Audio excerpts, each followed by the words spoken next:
So welcome, guys. I see some more people jumping on. Excited to see you guys. Excited to be live. You know, this is something, for those of you who don't know, something I'm doing every Wednesday now at 2 p.m. 21st Century Sponsoring, which is a brand I've been building for a little while. Some of my good trainings, products, ebook, etc. So this is 21st Century Sponsoring Live. I have created a page where I am getting questions from those who attend, and certainly bring those questions out and answer them every week. That is justiceagan.com/live. You can get all the information over there, sign up for updates, answer questions. Something I highly recommend you do is subscribe on here, right? If you're on Periscope, subscribe. If you're on Facebook Live, subscribe. You can hit that little subscribe button and give me some love, guys. If you've ever gotten value out of my training, like, comment, share, all that good stuff. Want to start getting some people onto this live stream because I really like doing them. I think this is a really great feature. So looking good. Thank you, Robert. Appreciate it, guys. And certainly today I've got some questions lined up for today that I'm going to discuss. But if you have got questions, feel free to drop them in the comments there, especially on Facebook, because those comments stay. I can see them for a longer period of time. So yeah, definitely would open to answering any questions that come my way today. But a couple topics we're going to talk about today.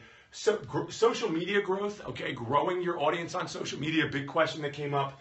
Time management, how to grow your business if you're limited on time. Guys, give a like or a comment if you can relate to being limited on time. I know a lot of people start this business part-time, right? A lot of people are doing either their network marketing business or growing their internet marketing business in between, right? In between, what's going on in their life, and life can get pretty busy. We're going to talk about multiple streams of income, how I feel about multiple streams of income, when you should start growing multiple streams of income, how, whether you should or shouldn't, right? Whether you're ready or not to. Multiple MLMs, whether that's in the cards or not. So that's going to be something I talk about as well. And then again, if you guys have any questions, feel free to drop them on here. All right. So question number one, the big one that someone sent me today, actually I figured I'd talk about it, is how to grow a bigger audience on social media. Yeah, I mean, really, that's hugely, hugely important, right? I mean, most of us at this point growing a home business are functioning on social media in some capacity. Whether you're on Facebook, whether you're on Twitter, whether you're on Instagram, Snapchat's getting really big. And, obviously each one's a little different in the way you grow your audience. And I mean, the end game here, right, is to have not just the size of your audience, okay? That's not the most important thing. Really how engaged that audience is, how much they care about what you're saying, how much they are interested in what it is that you're sharing, okay? How targeted they are, all that good stuff. I see plenty of people out there with tens of thousands of Facebook fans that don't respond to anything they do. Whether it's advertising, whether it's organic, doesn't matter. So, obviously you want to grow your audience, but you want to grow an engaged audience. And I think when people are getting started, this is kind of tough, all right? Because our gut, our instinct tells us to just run out there and start friending or following as many people as we can. And that's how you end up with an unengaged audience. That's how you end up with the wrong audience. I think the real answer here, and you've heard this word a lot, if you want to grow your social media audience, the real answer is value. Okay, now there's a few how-to ways to do it, right? I mean, obviously, being active, prospecting, going out there, finding people that have similar interests or points of commonality or are likely in your target audience and reaching out to them, following them, right? Friending them, sending them a message, making that connection. It's a really active way to start, and you should start there. But there's not a lot of leverage in that, right? Then, from a non-paid standpoint, obviously posting things that are shareable, posting things of value, driving engagement. When people engage, other people are going to see your stuff. When people share, other people are going to see your stuff. But what type of stuff are people going to share? They're not going to share stuff with loads of links in it. They're not going to share stuff that's pitchy. They're not going to share stuff where you're soliciting business. All right? They're going to share things that they feel safe sharing, things that they feel are of value to their audience. So if you take an approach to social media when you're really just trying to build up this audience of understanding a few things. One, people are not going to share your stuff if it feels pitchy or business, if you're soliciting business. Two, you got to get active. You got to roll your sleeves up and get busy and get out there. And then three, the fastest way, okay, and I really like this, I like all three as an option, is through paid advertising. Most of the platforms, okay, Instagram, Twitter, Facebook, Snapchat one day I'm sure will. I mean, everybody needs to monetize at some point. Most of these platforms have the opportunity to grow your fan base, your following via paid advertising. And what's really cool is you can dive in and target based on behavior, based on kind of those psychographics, things you know about what a person likes, what they dislike, what they engage with, what they're thinking, that kind of stuff. So you can get you can get the perfect fan, you can get the perfect follower through paid advertising. So if you want to grow your audience, I suggest doing all three at once. Be active, get out there and reach out to people, all right, make connections based on commonality, not just based on how many can I get, not just based on who can I sign up, right? That is like where so many people's headspace is at when they're getting started. And it's not about getting people, right? It's about networking. It's about building an audience of people who are interested. You're interested in them and their growth and their well-being and their results. They're interested in what you have to say. So networking, right? Being active, posting stuff that is of value to people, that they would engage with, that feels safe to share, okay? And running paid ads. Now, something to understand, and this is where social media gets really cool, this is where the internet gets so cool in general, is that people as a whole, they congregate, right? They congregate based on common interests. They congregate based on, on traits, on things that they have in common. And when you can figure out where they're at, what groups they're in, what they like, what they respond to, what interest they might fall into in a Facebook paid ad. Once you understand where they hang out, what kind of group they might be in LinkedIn, or what kind of people they might follow on Twitter, once you understand where that ideal person hangs out, well, then you can do all three of these in a really effective manner. You can advertise to those people. You can get on there, post, you can put stuff that would entice them towards you, to share your stuff, to comment, depending on how people find, right? Maybe it's based on hashtags, things like that. And you can network with those people and you can reach out to those people. And the cool part is you can kind of add a little fuel to the fire, because once you're getting the right people, and not just trying to go out and get anyone on social media, once you're getting the right people, they're likely surrounded by more of the right people, okay? And that's why it's kind of quality over quantity, and you want to, at the beginning, it's kind of a grind, okay? You got to roll your sleeves up and get the work done. I mean, when you're like something I really didn't focus on for a long time was Instagram. I'm just really starting to focus on growing that audience now. And at the beginning, I'm up maybe 2,000 plus followers now, and it's growing a little more quickly now. But at the beginning, it's a grind because the engagement doesn't take you as far, right? Your efforts don't take you as far because you're getting in front of a very small audience, but that's something that's going to compound on itself. So what I tell you is, and I believe this wholeheartedly, is if you want to grow your social media audience, wrap your arms around a platform. Get after that platform. Really learn the inner workings of that platform. Don't try and just grow them all at once. And then leverage that audience that you build to kickstart, wherever you want to build, wherever you want to grow the next audience. And that's kind of the way I approached, Instagram. I was late to the game there, but I just didn't, I felt that being active there, I was either going to be active or not be active, and now I'm active over there. So, which, by the way, go follow me on Instagram at Justice Egan. Guys, any questions? Give me some likes, some hearts over on Periscope if that makes sense to you, if you got any valuable information out of that. Question number 2 that came up, and again, guys, if you want to submit questions, go over to justiceegan.com/live. You can get notifications over there. I don't think I have my upcoming webinar up there yet, but that is a place where you're also going to be able to get the information on the most recent or the soonest upcoming events or trainings that I have going on. So, which the next one I believe is this Saturday at 3 p.m. I'm doing a really cool training on audience building. I will get the link up on this page soon. It is not up there yet. But next question that came up was, how do you grow your business if you're super limited on time? If life's super busy, how much time does it take, right, to get out there and get results? And this is a really, really interesting question, because I got to tell you that the people that I have seen get the best results are often the people with the least amount of time. All right, and I think it has to do with the amount of structure that their busyness adds to their life. And I see lots of hearts coming up over on Periscope. Appreciate you guys. You know, I've worked with, you know, moms and people that work 2 jobs and all this stuff. And those who have more limited time have a tendency to manage that time and to make the most out of the pockets of time that they have.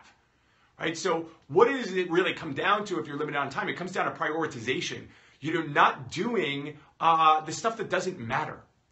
And that's really the hardest part for people. I've never met somebody who said, Justice, I don't have the time, and that same person manages their time perfectly or doesn't have fat to trim somewhere. In other words, they're running at peak efficiency and telling me they don't have time. No, they're telling me they don't have time, and they're likely running very inefficiently. You know, the big activities, getting your presentation in front of people, creating content, right? Prospecting. You know, the big activities that are gonna, you know, setting up ads if you advertise, that are going to create results for you. They don't take up like this extraordinary amount of time. It's the activities that don't matter that we have a tendency to put in there as filler. The busy work, the busy being busy stuff, the stuff that we're comfortable doing to avoid the other stuff that makes it so that, you know, we seem to run out of time on our business. So if you're limited on time, a couple of things I tell you is, one, be completely honest with yourself. All right? Are you being as efficient as you can be? What are the things that you should most be doing? What are the number one priorities? And a lot of times, if there's something you keep saying you should be doing and it keeps moving from to-do list to to-do list, it's very likely that that is an item that's like number one on the list, right? Something you're afraid of doing that you need to do, that you should be doing. There's a great book out there called Rework, and they talk about the 3 types of things that you could be doing, right? The stuff that you want to do, the stuff that you could do, and the stuff that you should do, right? And I'm paraphrasing a little bit. They might be a little bit different than that, but basically want to do, could do, should do. And people have a tendency to start at the want to do, move to the could do, and then finish, if they ever find the time, which they rarely do, with the should do, with the important stuff.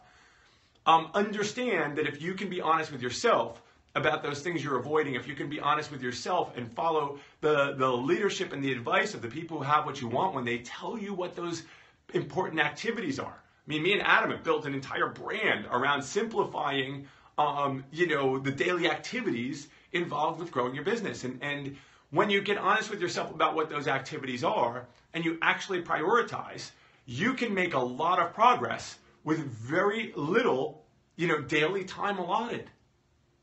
You know, I've found that if I knock out the top 3 things, the 3 most important things each and every day in my business, things move forward, and they move forward, you know, really, really well. So I see what's going on. Shout out to Robert, Mr. Gilok's on here, Roman. Good to see you guys. Appreciate the hearts over there on Periscope, guys. If this is making sense to you, please, some likes, some hearts, some shares, some engagement, all that good stuff. Let's get 21st Century sponsoring live out in front of some people. This is the 6th week or episode I've done it. And the cool part is up here on justiceegan.com/live, I post all the archives, all the episodes. So they're just going to build up over there a really cool bank of content. So make sure to get your questions in over there so I can get them answered. Last question I was going to answer today, unless you guys drop any on the comment thread, which you're more than welcome to, is about multiple streams of income. Right? A lot of people, I mean, the message out there, multiple streams of income, that's what everybody should be building. Don't put all your eggs in one basket. And multiple streams of income are awesome, but here's what you have to know. It is really almost impossible. I'll just say hard, because impossible isn't such an absolute word. It is really hard to grow multiple streams of income in your home business if you've never grown one. And guys, drop a comment or give me some hearts if you know people in our industry who have multiple things that they sell but aren't making sales in any of them, or are making minimal sales in all of those things. Give me, let me see some engagement if you, I wish we were like on a webinar, like the hand raise, right? You know, I see it across the board.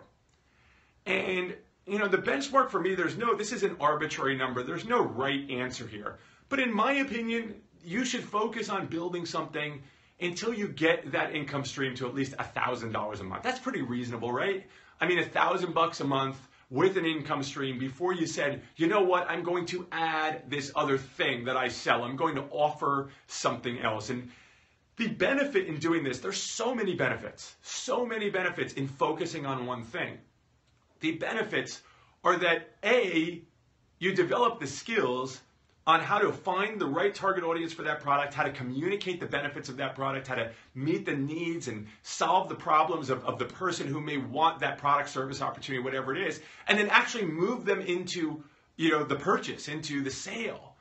And when you figure out how to do all those things, then it's 10 times easier to do it again with something else, right? So when you are trying to do that with multiple things where maybe the communication, the benefit message, the materials, everything about it, the audience might vary just a tiny bit, well then it not only is it harder to do, it's harder for you to take it from point A to point B, to fruition and start making sales. But I think it's harder to position yourself and have people in a marketplace understand what it is you sell, what it is you stand for, what that message is, what it is you provide. Until that stuff gets really clear for you, until you build that presence, then it becomes easier. What you want to do is you want to make sure that the things you sell, and this is another thing I see all the time, complement each other, right? If you're going to build multiple streams of income once you've successfully built one, no different than marketing strategies, right? If you go out there and you're trying to learn every marketing strategy under the sun at one time, are you going to get anywhere? You're not. But if you see one to fruition and you can start generating leads with a marketing strategy, it becomes 10 times easier to move over to another one and start generating leads, right? So, when you're building that income stream and you're ready to add another income stream, make it a complementing income stream. Make it something that the person who already bought from you could also buy and benefit from, rather than something that's competing. And that kind of brings us into kind of the idea of multiple MLMs. Guys, I've never seen anybody in our space build two strong MLM teams, right? There's too much culture to build. There's too much, there's too much team to build, right? And you've got to be 100% behind. I mean, you've got to be singing the music of that product, service, opportunity.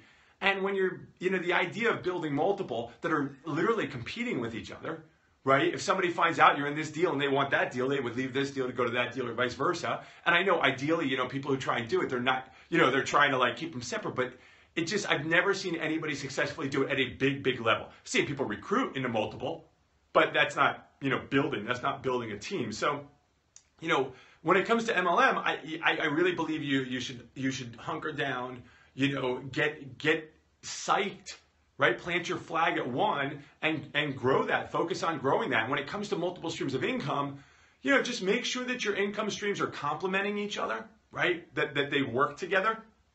And make sure that whatever income streams you're going to build, that you grab one and that you build it first. Build one. Develop the skills. Get to the finish line on one. Like I said, I think a great mark to go for would be $1,000 a month before you ever consider even selling something else. But again, that's a totally arbitrary number, whatever the number is for you. But I highly recommend that you don't go in, if you've never made sales in one thing, that you're not adding other things that you could potentially sell in the name of multiple streams of income, so you won't put all your eggs in one basket. Guess what? You don't have any eggs at that point, right? You gotta build an egg before you can worry about putting too many in one basket. So hope that all makes sense, guys. Where are we at? We're about the 20-minute mark. Would love some hearts over here on Periscope to see who's on with us and if you're getting value. And definitely, guys, drop a comment below over here on Facebook. If you have any questions, I will gladly answer them. But if not, we are going to close out 21st Century Sponsoring Live for the day. Make sure to go over here to justiceegan.com/live. Guys, that is the place. There's a spot right there that you can submit your questions. I put them all aside. We'll answer them on upcoming episodes. We get the archives on that page, upcoming webinars on that page. You can subscribe for updates on that page. So really great resource page if you want to join me or get the information from this little live stream that we do every Wednesday too. So appreciate you guys. We'll be talking to you all very soon, and make sure to subscribe. We'll see you next Wednesday.